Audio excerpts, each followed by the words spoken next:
Were I Not a Girl, the inspiring and true story of Dr. James Barrie by Lisa Robinson and Lauren Simkin Burke.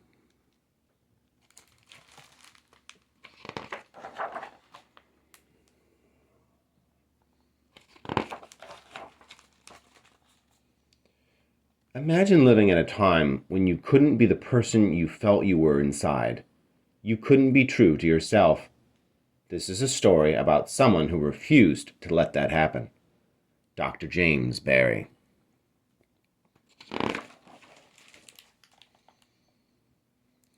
It wasn't until he died that his story became known. Although he'd been born Margaret Ann Buckley, he lived for more than 50 years as Dr. James Barrie. Why did Margaret become James? She never said, nor did he. Let me tell you a little more about what we do and don't know. Margaret Ann Buckley was born in Cork, Ireland, sometime around 1789. We can't be sure. There is no official birth record. When Margaret was growing up, most girls weren't sent to school, and so she stayed home and worked at the family grocery store. Women weren't supposed to own property or hold jobs other than governess, maid, or factory worker. And so even though Margaret had big dreams, the future looked small.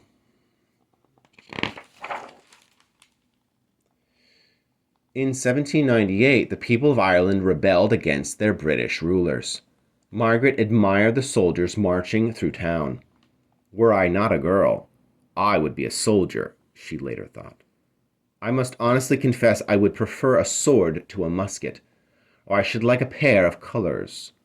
But women could not become soldiers.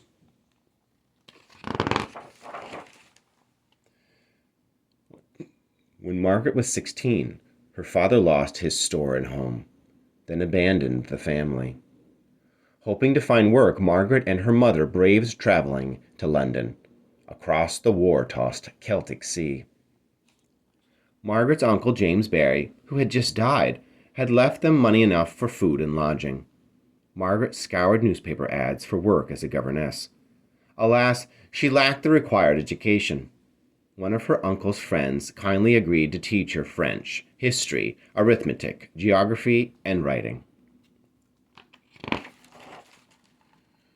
Meanwhile, Margaret tended to the 4-year-old son of another family friend and devoured the books in his library, especially the medical books.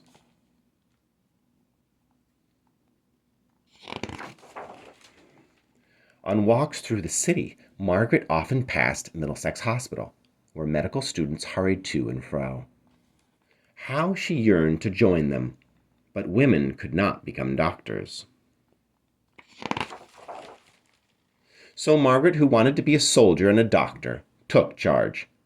She tugged off her stockings, dress, stays, and chemise, chopped off her red gold curls, and vanished. In her place appeared a young man in breeches, a high-collared shirt, a cravat, and a tailcoat. Choosing her uncle's name, Margaret Buckley became James Barrie.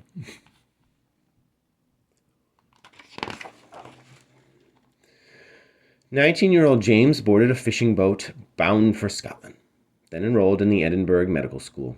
There he studied night and day. I have my hands full of delightful business, and work from 7 o'clock in the morning until 2 the next, he wrote. How could a teenager outwit that many medical students and doctors?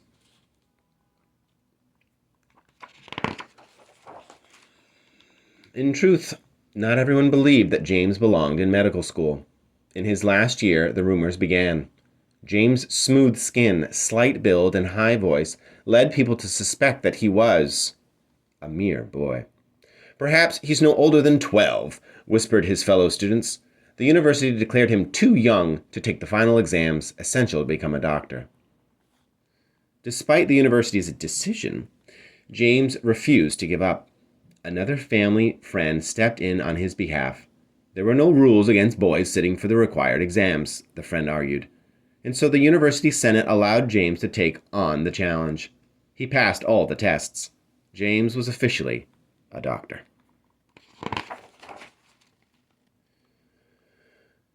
The young doctor moved to London for surgical training. There he became quite a dandy. He loved elegant fashion, satin waistcoats, lace cuffs and collars, leather boots polished to a lustrous shine. In 1813, he enlisted in the military. Finally, James' dream of becoming a doctor and a soldier had come true. How did he avoid being challenged?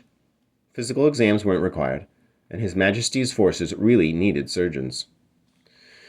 During his military service, James explored the world. He sailed to South Africa, the West Indies, and St. Helena, accompanied by a small menagerie. Over the next 50 years, James delivered babies, fought a duel, fell in love, and demanded clean water, fresh vegetables, and proper medical care in prisons and hospitals. In 1858, he was promoted to one of the highest military ranks, Inspector General of Hospitals. James Barry died at the age of 76. Or was it 70? That's a question that will never be answered. Like many others about James's life, sometimes no matter how hard we search, answers remain hidden. Still, one answer is clear. James was living his truth.